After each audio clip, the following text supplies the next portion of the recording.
Yun at dito tayo ngayon sa may fishport po ng Bulino at kikita nyo yung mga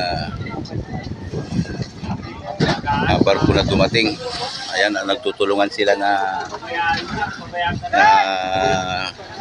ibaba yung mga styro dahil babiyahin na ito ngayon. Ayan, tulong-tulong sila. Anong oras sila dumating, Nyok? 3. Ha? 3. Okay.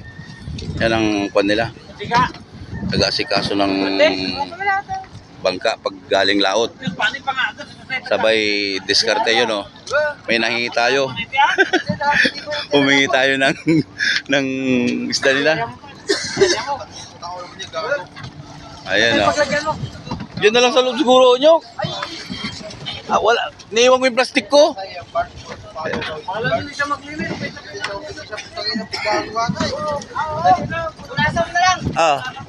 Nyok, thank you.